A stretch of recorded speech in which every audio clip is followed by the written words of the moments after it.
Bueno, primero agradecer la invitación de CESJUL. Rubén Darío, muchas gracias por esta oportunidad de dirigirme a ustedes. El tema de la presentación, pues agradezco todas las palabras. Realmente la labor ha sido una labor permanente en el campo penal, pero como todas las mujeres, y creo que ese es un reconocimiento general a todas las mujeres, tenemos que aprender a realizar varias actividades y a generar aciertos permanentes para poder ser reconocidas en un mundo mayoritariamente machista, que ha ido cambiando con el tiempo. Creo que el homenaje a la mujer que decidió CESJUL hoy, y obviamente menciono a la doctora Wanda, que ha sido una guerrera incansable en Colombia, pero otras tantas que han constituido la piedra angular para que las mujeres hayan abierto camino en este país. Gracias a ustedes por estar aquí, en particular a los extranjeros, sean bienvenidos a mi país. El tema que me convoca hoy y que quise proponer como parte de esta jornada es simplemente una reflexión en torno a varios aspectos. Y a varios aspectos que significan poner de presente elementos esenciales sobre supuestos particulares del enfrentamiento real de la discusión que hoy en día se da en la realidad de un sistema acusatorio que se ha transversalizado en todos nuestros países, en la realidad de unas exigencias dentro de un sistema acusatorio que en la teoría pueden sonar muy bien, pero que en la práctica, acabo de venir del Congreso de Salamanca, un congreso mundial, todos los países ponen de presente que el sistema acusatorio ha repercutido negativamente en aspectos de investigación. Y aclaro, soy una ferviente defensora del sistema acusatorio. Pero tratando de hacer esta reflexión y mirando los elementos que expusieron en la conferencia anterior, quiero recobrar algunos elementos para iniciar la charla de esta tarde. Y la charla de esta tarde tiene que ver con la macrocriminalidad, desafíos y retos dentro del sistema acusatorio. Creo que lo primero que tenemos que decir, y aquí es muy importante entenderlo también, es cuál es la función del derecho procesal penal en una sociedad como la nuestra. Pero a la vez también tenemos que entender que debe haber un diálogo permanente entre el derecho sustancial y el derecho procesal. Y por lo tanto también debemos entender que ese derecho procesal es una forma de gestionar la criminalidad en un país. Y a estos tres ítems voy a apuntarles para decirle algo bien importante. Las circunstancias del mundo nos han cambiado y la del crimen no ha quedado atrás. La necesidad de buscar nuevas formas de procesar y gestionar el crimen no solamente es una necesidad que se visualiza frente a todos los elementos que hemos podido ver, sino es una necesidad y una realidad para consolidar los principios democráticos y de defensa de los ciudadanos. Desde ese punto de vista, el sistema acusatorio generó esa propuesta. El sistema acusatorio tuvo como gran iniciativa llevar a los diferentes países y a los diferentes continentes la visión de que era un sistema garantista, eficaz, democrático, pero además también generó la convicción de que era la única opción después de todos nuestros fracasos.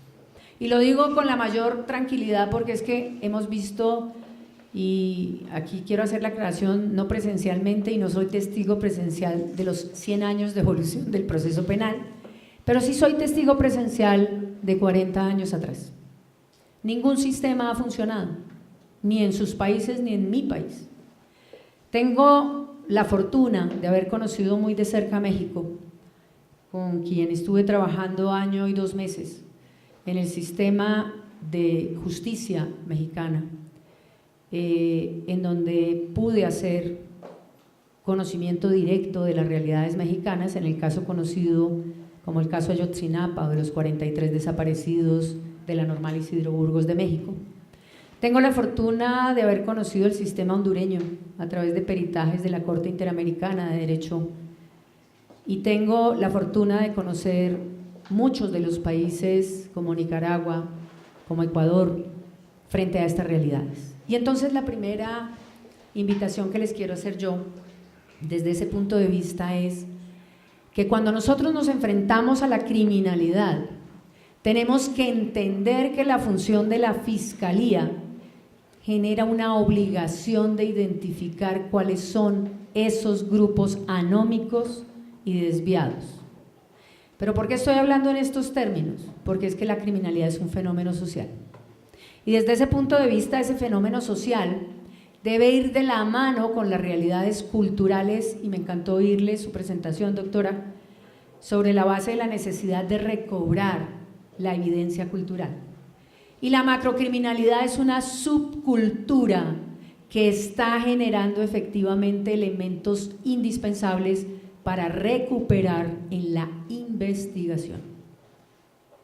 Esos elementos culturales que se van a recuperar en la investigación nos van a mostrar muchas cosas que en últimas, y ya iremos llegando poco a poco al tema en particular, sobre el sistema acusatorio, nos permitirán empezar a razonar sobre los fenómenos históricos, políticos, geográficos, pero sobre todo sobre las decisiones político-criminalmente acertadas para procesar estos esquemas de violencia. Y entonces la primera invitación es a definir qué es macrocriminalidad y qué diferencia tiene con asociaciones para delinquir y qué diferencia tiene en términos investigativos con grupos organizados simplemente y qué diferencia puede concurrir en investigar un concierto para delinquir o una asociación para delinquir y hablar de macrocriminalidad. Pues les quiero empezar diciendo que la macrocriminalidad es un fenómeno muy diferente a las modalidades de asociación criminal y la macrocriminalidad tiene un contexto de estructura especial. Sobre esa base empezamos a ver dos elementos particulares. Sobre esa base tenemos que decir que en términos investigativos la macrocriminalidad no puede afrontarse como se investiga el delito común o convencional. La macrocriminalidad necesita establecer formas especiales de investigación. Y esas formas especiales de investigación, además, deben ser evidenciadas en términos de poder trasladar a ese proceso esas modalidades investigativas para obtener lo que estaban diciendo hace un momento. Ya miraremos el tema de los estándares, que es muy interesante, y ya podremos entrar a mirar cómo estos elementos pueden entrar o no. Me devuelvo. Deberíamos establecer entonces cómo llevar correctamente una investigación, los elementos estructurantes de la macrocriminalidad. Macrocriminalidad no es cualquier grupo. La macrocriminalidad significa hablar de grupos estructurados con territorio, con control, con estructura, con jerarquía y con poder. ¿Qué les estoy diciendo con estas 5 cosas? Les estoy diciendo que un sistema acusatorio o un sistema procesal debe generar una variación ostensible en la forma como se están investigando los delitos. Recordemos que los principios generales del derecho procesal es la unidad procesal. Un hecho, una investigación, salvo los casos de conexidad obligatoria en todos nuestros códigos, o acumulación en México, que tenemos una figura procesal especial, acumulación de casos. Pero es la excepción, pues aquí el paradigma cambia. En el tema de macrocriminalidad no podemos hablar de caso a caso ni de individualidad de los hechos. En el campo de criminalidad, con esos 5 factores que les he mostrado yo, necesitamos precisamente aglutinar en términos investigativos las circunstancias que nos permiten establecer por qué se generan esos grupos o esas subculturas criminales. Pero además, la macrocriminalidad genera elementos que son fundamentales dentro de la investigación. Si estamos diciendo que la macrocriminalidad es una subcultura, fíjense socialmente qué significa establecer un grupo estructurado en una región con poder, control y efectivamente con permanencia. Significa que tenemos cooptación obligatoria de autoridades. Significa que tenemos cooptación de población civil por oportunidades. Y lo voy a mencionar en casos concretos, narcotráfico. Lo voy a mencionar en casos específicos. Organizaciones criminales contempladas en las convenciones de Maastricht o de Palermo. Crimen organizado. Y eso significa entonces que toda una investigación apuntada sobre estos elementos en un sistema empieza a hacer reflexión en términos de cómo lograr una investigación, primero eficaz y segundo, entender cómo se hace una investigación compleja. Y la investigación compleja significa también mirar cómo va a procesar ese procedimiento penal las circunstancias que llevaron a delinquir. Pero fíjense los efectos de todas las organizaciones criminales. Los efectos no solamente son los que busca la organización criminal, es decir, poder y enriquecimiento, sino también, como lo dice uno de los grandes autores, la venta de servicios provee seguridad, cobra, y aquí voy a hablar en términos mexicanos, derecho a piso, es decir, lo que nosotros llamamos vacuna en Colombia, o lo que otros llaman el derecho a transitar o tener su propio establecimiento en otros países. Eso significa que la organización criminal es de los más fuertes elementos de criminalidad en una sociedad. Y el sistema tiene que estar preparado para asumir una investigación de esta categoría. Y aquí voy a hacer un pequeño paréntesis que voy a tratar de cerrar muy rápido para decirles algo. ¿Cómo se crea el sistema acusatorio? El sistema acusatorio se crea con esas bondades y esas finalidades y sobre esa base con la ambición de que funcione. Pero el sistema acusatorio nace con una pretensión también, y es que haya válvulas de escape para que el sistema no tenga que procesar la mayoría de delitos. Nosotros oímos claramente principio de oportunidad, preacuerdos y negociaciones, plea bargain y plea guilty, que son fenómenos particulares que nos muestra el sistema acusatorio. Y entonces la pregunta en estos países nuestros, y en particular en los países que no solamente, no es que no se hayan acabado las organizaciones criminales, sino que están renaciendo de manera mucho más fuerte y de manera mucho más, diría yo, descontrolada. Termina llevándonos al primer interrogante que yo quisiera decirles categóricamente. ¿Cómo pretender que un sistema que nace con esas válvulas pueda ser capaz de procesar una investigación compleja como lo es la investigación de organizaciones criminales? Pero dos, alguien hablaba de capacitación y de formación. No solamente en las decisiones judiciales, sino en la investigación. Es necesaria la capacitación y la formación. Lo decía, la investigación de un delito convencional no puede ser igual a la investigación de un delito complejo. Pero, ¿qué significa entonces decir que el sistema acusatorio que tenemos nosotros sea efectivamente un elemento necesario, definitivo y sobre todo fundamental en el procesamiento de estos casos? Allí vamos a llegar con un elemento particular y es el segundo punto que me permite llegar a decir algo que está sucediendo en Colombia. En Colombia nosotros creo que tenemos toda la clase de organizaciones criminales que nos podamos imaginar, jerarquizadas, burocráticas, de estructura vertical, de estructura horizontal, pero con las consecuencias de tener claro que en Colombia hay una macrocriminalidad que debe ser investigada. ¿Cuál es el resultado y la eficiencia de la Fiscalía en términos de sistema acusatorio para esta clase de criminalidad?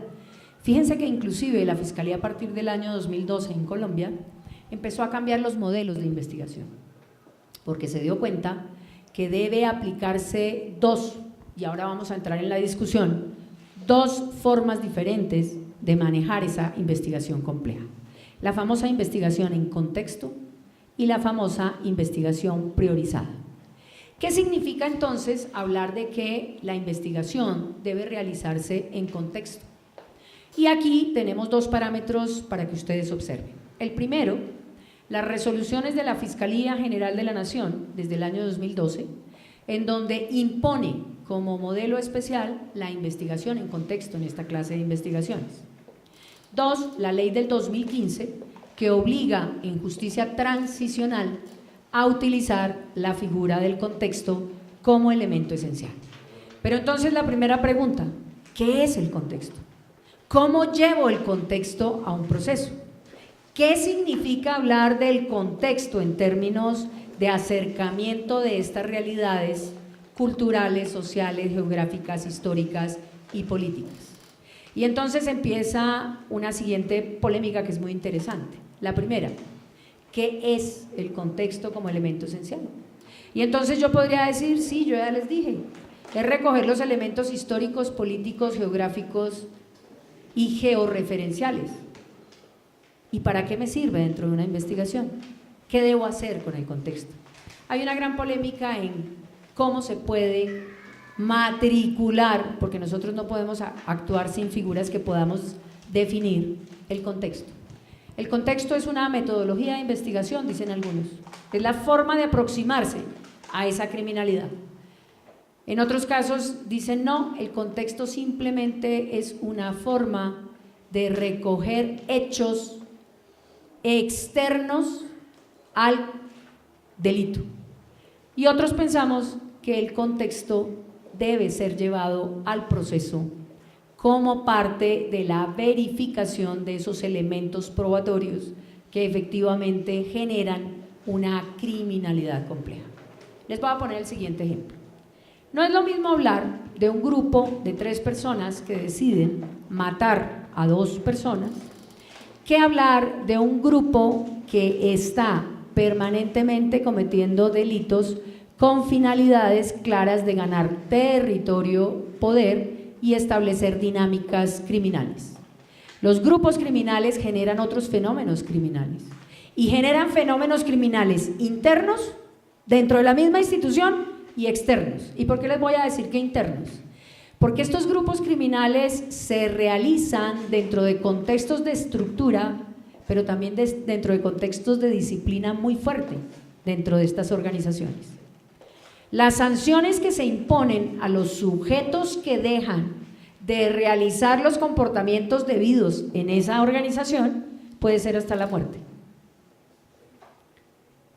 Sobre esa base también sanciones como lesiones personales, tortura, que son parte del funcionamiento propio de la estructura. Porque la estructura en particular va a gozar de elementos característicos: control interno, disciplina interna, sanciones internas y lealtades, construidas dependiendo de cada uno de los modelos de macrocriminalidad. Y entonces fíjense cómo cuando nosotros asumimos una investigación como fiscales, siempre vamos a investigar ¿qué? Los delitos que cometen hacia afuera, y los delitos que cometen hacia adentro casi nunca se investigan. 2, los delitos que cometen hacia afuera. No hay duda que el delito primordial es por el cual se reunió esa organización criminal. Si estamos hablando de narcotráfico, pues es la puesta en juego de ganar el poder, adquisición monetaria y narcotraficar. Pero en el fondo, ¿qué pasa con estas organizaciones criminales? Y lo pueden ver ustedes todos en sus regiones y en mi región. Que cuando yo realizo el pacto de una organización criminal, siempre van aunado otros delitos precisamente para garantizar el poder económico. Por ejemplo, desplazamiento forzado, que es uno de los elementos que siempre va unido a esta clase de delitos. Y podemos ver el ejemplo colombiano. Si hablamos de los paramilitares, ¿qué pasó? Que desplazaron de determinados territorios a la gente para poder controlar la operación. Pero que también, ¿qué hicieron? Se hicieron adjudicar los predios a través de registradores y notarios que participaron en el recorrido criminal para entregarle los bienes a los paramilitares y despojar a los titulares reales. Pero de igual manera, ¿qué otros elementos puede haber? Homicidios, torturas, lesiones frente a población externa a la organización. ¿Y esto a qué lleva? A que cuando nosotros hablamos en términos investigativos, y oyendo una de las conferencias anteriores, yo quiero aquí decirles algo. No es fácil apostar a encontrar la verdad. Y creo que una de las grandes discusiones hoy en día en el derecho procesal es cuál es realmente el modelo y el estándar que busca un derecho procesal penal. Nosotros tenemos la convicción, como la tiene Tarufo y como la tiene Jairo Parra Quijano, que efectivamente la finalidad del proceso penal es la verdad. Pero la pregunta, dentro de un sistema acusatorio de partes, estamos trabajando sobre un elemento bien importante. La verdad, decimos algunos, el Código Procesal Penal colombiano lo admite como parte de su necesidad, pero también estamos apostando a un estándar que también está estructurado en el procesal penal, y es el famoso estándar de más allá de toda duda razonable o de duda. Otro estándar que se configura mucho en términos americanos, el estándar de probabilidad. ¿Pero de probabilidad de qué? De culpabilidad del sujeto. Entonces fíjense cómo estos elementos me llevan a decir que cuando yo le apunto a la investigación de la macrocriminalidad dentro de un sistema procesal penal, tengo que llevar los elementos necesarios para demostrar que esa macrocriminalidad o esa estructura existe. Uno. Pero dos, no puedo dejar de investigar quiénes son los cooptados. Cooptados funcionarios públicos o cooptados civiles para que funcionen en la institución. Tres, tenemos además que definir cómo llevamos la demostración de esos elementos estructurantes de esa organización. Ya dijimos, estructura, poder, control, lealtades y quiénes son los integrantes. Y perdónenme, en la práctica, llevar esta clase de prueba a un sistema acusatorio es muy complejo, excesivamente complejo. ¿Por qué? Porque normalmente la pluralidad de autores o partícipes lleva a que el proceso, y lo digo con la experiencia que nos permite decir la realidad colombiana, se genere una mora absoluta porque no hay capacidad de procesamiento, pero además porque no hay capacitación para ejercer una efectiva realización de un proceso con más de 5 o 6 personas. Les voy a poner un ejemplo que no tiene que ver con grupos organizados, pero que en la realidad está. Los grupos de delitos financieros. Hay un proceso que tiene en este momento 11 personas llamadas a juicio. Están llamadas a juicio desde el 2013. Hasta ayer inició el juicio público. No se ha practicado una sola prueba. Y dos, cuando nosotros vemos cómo también la Fiscalía cambió su identidad de investigación, creó los famosos grupos especializados para generar investigación en grupos criminales. Pero cuando vemos el procesamiento de estas evidencias y de los autores, nos quedamos con una insatisfacción total en el sentido de que solamente se procesan los autores directos. Ni el intelectual que llaman algunos, que definitivamente es el determinador en nuestra legislación, ni los copartícipes son normalmente llevados a juicio. Y con eso estamos tranquilizando la necesidad de mediatizar que estamos acabando con los grupos criminales. Pero miren los efectos de esta realidad, y los efectos de esta realidad es que se reproducen los grupos organizados. Acordémonos que los elementos son fungibles, los sujetos que trabajan en esta macrocriminalidad son fungibles. Sobre esa base voy a poner un ejemplo concreto y me devuelvo a México. En el caso de Ayotzinapa hay un grupo presuntamente responsable de este caso, que es un grupo que se llama Guerreros Unidos. Se supone que a raíz del proceso están capturados, o estuvieron capturados, todo el grupo de Guerreros Unidos. Hoy en día el grupo es mucho más grande, la zona de Guerrero es impenetrable, en este momento la criminalidad es mucho mayor. Y entonces todas esas realidades me hacen preguntarme a mí lo siguiente: Si el sistema procesó un buen número, ¿qué pasó? Y la práctica lleva a definir que efectivamente las grandes realidades nos muestran que es muy difícil conseguir los elementos probatorios para determinar las redes, la pertenencia, la actuación, la cobertura. Y sobre esa base, ¿a quiénes están capturando? Al que lleva 1 kilo de droga, al que lleva un arma. Y entonces, cuando vamos a ver la realidad, la organización subsiste, se sigue reproduciendo y sigue actuando con mayor fuerza. ¿Y por qué? Fíjense el efecto social de una falta de procesamiento adecuado. La impunidad. La impunidad lleva obligatoriamente a la reproducción de prácticas de crimen organizado, precisamente porque están trabajando sobre la base de elementos imperceptibles para las autoridades.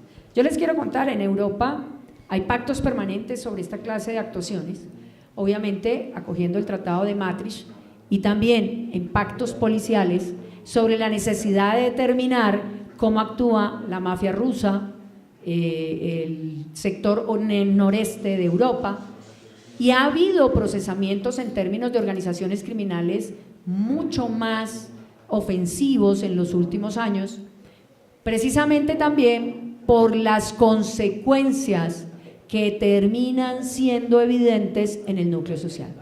Esas consecuencias que terminan siendo evidentes en el núcleo social significa algo bien preocupante, que si el Estado es incapaz de procesar esta clase de criminalidad, las consecuencias en la sociedad terminan siendo mucho más dañinas con una simple procesamiento o enjuiciamiento de algunos y no de todos. Pero dos, ¿cómo llevar al proceso acusatorio, que es la gran duda, esta clase de prueba?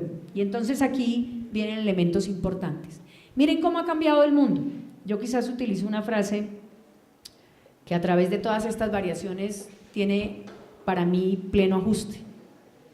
Cuando yo ya me sabía todas las respuestas, me cambiaron todas las preguntas. Y así estamos. Estamos así porque cuando nosotros sabíamos ya cómo investigar, nos dijeron ya no es así. Investiga en contexto e investiga en priorización. ¿Y qué significa cada uno de esos dos fenómenos? ¿Cómo lo llevo? ¿Cómo lo pruebo? Y pregúntenle a cualquier fiscal a ver si tiene claridad sobre estos elementos. Es una figura totalmente nueva. Es una figura que en la práctica produce más desazón que tranquilidad. Y además ustedes ya oyeron la posibilidad y la multiplicidad de posibilidades que hay en ese entorno. Dos, nos cambiaron el estándar. Nosotros decíamos certeza, y aquí lo oí. La certeza está llamada a recoger porque la certeza no existe. Pero entonces hablamos de un estándar que se llama más allá de toda duda. ¿Y qué es eso? ¿Cómo lo definimos? Me encantó el juez que preguntó atrás, no sé si está o no está, el de República Dominicana. ¿Cómo hacemos para producir nuestras decisiones? Pues ¿cómo hacemos para producir nuestras decisiones? Hay un libro muy bueno de Aurumben que dice cómo deciden los jueces. Y cómo deciden los jueces es con un criterio en donde la probabilidad de culpabilidad sea más alta que la probabilidad de inocencia. Y el razonamiento tiene que ser un razonamiento lógico, coherente y consistente con el medio probatorio. Y entonces ahí viene el tercer elemento. ¿Cómo llevar estos elementos probatorios dentro de un proceso acusatorio en donde nos exige a nosotros generar una convicción en el funcionario judicial a través de una audiencia pública, contradictoria, concentrada? Y fíjense que en los marcos de organizaciones criminales no es la posibilidad sencilla de llevar a un sujeto para que vaya y declare contra, porque va a tener siempre la presión del grupo. Lo matan, no lo dejan hablar, lo coaccionan. Entonces aquí empezamos a ver que hay mecanismos necesarios dentro de un sistema como este, como lo implementó el Código Procesal colombiano, pero que no ha tenido eficacia, que es garantizar la protección de los testigos en esta clase de investigaciones, pero de manera efectiva. Y para eso se necesitan recursos, lo que no tiene ninguno de nuestros estados. Pero independientemente de, hay muchos de los testigos, y lo digo por Colombia, que han muerto en el trámite del proceso porque los han asesinado. 3. La realidad implica también la complejidad de asegurar que no haya, dentro de esas mismas circunstancias, cooptación de los funcionarios, investigadores y judiciales. Y entonces el tema es implementar mecanismos de autocontrol de las entidades. Y fíjense cómo el sistema acusatorio es un sistema que da una garantía a través de la publicidad, porque lo que vio la audiencia, lo que vio la sociedad, pues no lo puede negar el juez. Es casi como el jurado de conciencia en Estados Unidos. Si el jurado de conciencia dice algo que no se vio, el juez le dice contravidente y anulo. Aquí sería lo mismo, pero también empezamos a ver cómo en este caso se empiezan a cerrar las puertas en el principio de publicidad. Las audiencias en ocasiones son reservadas. Un sistema acusatorio garantizaría indiscutiblemente un juicio democrático de la práctica de la prueba y de la decisión del juez. Y sería efectivamente una posibilidad de contrarrestar elementos perturbadores dentro del mismo sistema y cooptadores dentro del mismo sistema de estas macrocriminalidades. Pero entonces decía yo, no solo nos cambió el estándar, nos cambia también la forma de evaluar la prueba. Porque es que en la macrocriminalidad la pregunta es, ¿qué aplicamos? ¿El estándar común de más allá de toda duda? O, hablando de esta clase de delitos, el estándar internacional de flexibilización cuando hay delitos de lesa humanidad. Y entonces ya tenemos otro elemento que se le mezcla a la decisión judicial y tiene que ver con la aplicación del bloque de convencionalidad frente a delitos de lesa humanidad. Allí entonces significa indiscutiblemente que el juez también tiene que hacer una valoración de estos estándares en delitos de esta naturaleza, que son los que están efectivamente realizando los componentes o los miembros de esta macrocriminalidad. Sobre esa base entonces, digamos que desde la concepción del crimen organizado, no hay duda que la investigación contiene una propia asignación de significado. Desde ese punto de vista debemos decir que el crimen organizado está asociado a la producción de dos tipos de bienes, lo que sostiene Julián López Muñoz: la protección y la venta de otros bienes y servicios, obviamente todos ilegales. Y entonces el punto esencial significa también atacar estos dos niveles: buscar bienes, determinar cómo se han enriquecido, determinar cómo está circulando ese medio por el cual se están enriqueciendo. Hoy hay un caso de captura de una persona que lo llamaban el pálido o el mono. Llevaba 15 o 10 años traficando cocaína a Australia, España y Estados Unidos. Nunca se pudo encontrar, hasta hace 6 meses, una prueba de la organización criminal de alias El Pálido. La única prueba significó trabajar con una figura que también tiene el sistema acusatorio y que es muy importante: el famoso agente encubierto. Esos mecanismos permiten obtener elementos esenciales, pero el agente encubierto lamentablemente no ha tenido un desarrollo en Colombia por miedos, 2, por temas de protección, 3, pero también por temas transfronterizos. Es decir, yo puedo utilizar un agente encubierto aquí, pero ¿cómo le garantizo que pasando la frontera le respeten su condición de agente encubierto? Aquí ha habido que hacer pactos, consensos, pero técnicamente el agente encubierto es una gran herramienta dentro del sistema acusatorio. Y sobre esa base tiene que seguirse proponiendo el tema de estas figuras. Desde ese punto de vista, entonces, podemos decir que no hay duda que la investigación de macrocriminalidad significa también entender qué clase de grupo tenemos al frente. Y ese grupo podrá permitir también las formas de investigación para poder llevar efectivamente los elementos materiales probatorios necesarios a un juicio y controvertirlos en ese juicio. Pero si nosotros, por ejemplo, dejamos de llevar a un sistema acusatorio la prueba de la existencia de control, territorialidad y temporalidad, no podremos hablar de un grupo macrocriminal. ¿Y cómo lo podemos hacer? Con el contexto. ¿Y qué debemos hacer? Demostrar cada uno de esos elementos. Pero dos, lo ha dicho la Corte Suprema, lo ha dicho la Corte Constitucional y lo ha dicho la Corte Interamericana de Derechos Humanos. Esta clase de delitos tienen efectivamente la necesidad de trabajar con una forma de probar esas circunstancias.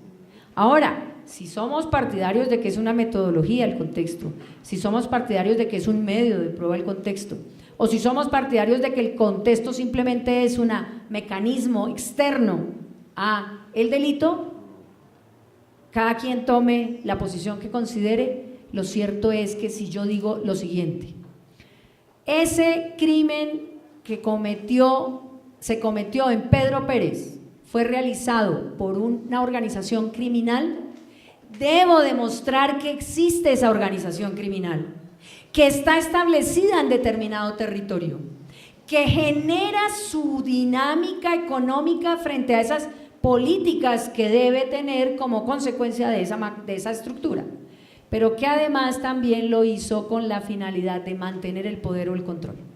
Y vuelvo al ejemplo de México. ¿Qué pasó recientemente con el grupo, o con algunos de los grupos, de los miembros de Guerreros Unidos? Que el juez de Tamaulipas acaba de considerar que la PGR, Procuraduría General de la República, que es la misma Fiscalía colombiana, en muchos de sus estados es PGR, en Colombia es Fiscalía, no probó la pertenencia de los miembros de ese grupo. En este momento, el caso Ayotzinapa tiene 43 desaparecidos, 108 lesionados, 6 muertos y una persona que está en coma, como es Aldo, y que no tiene ninguna recuperación.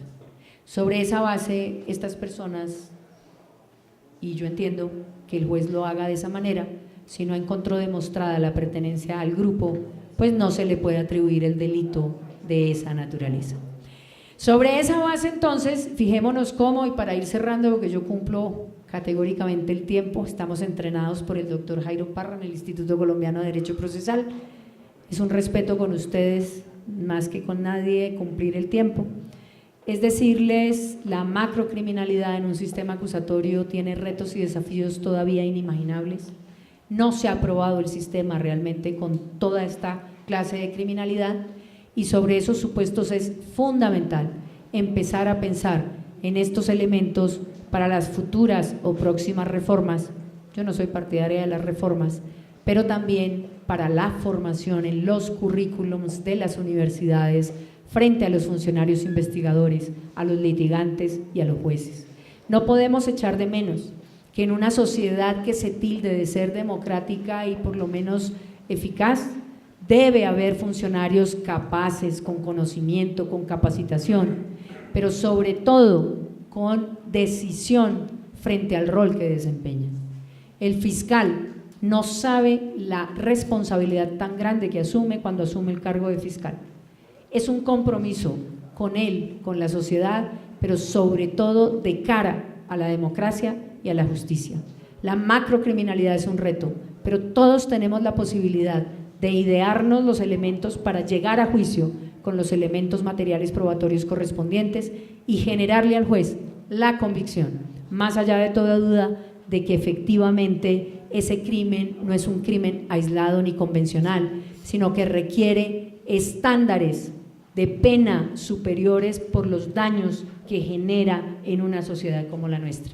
Muchas gracias.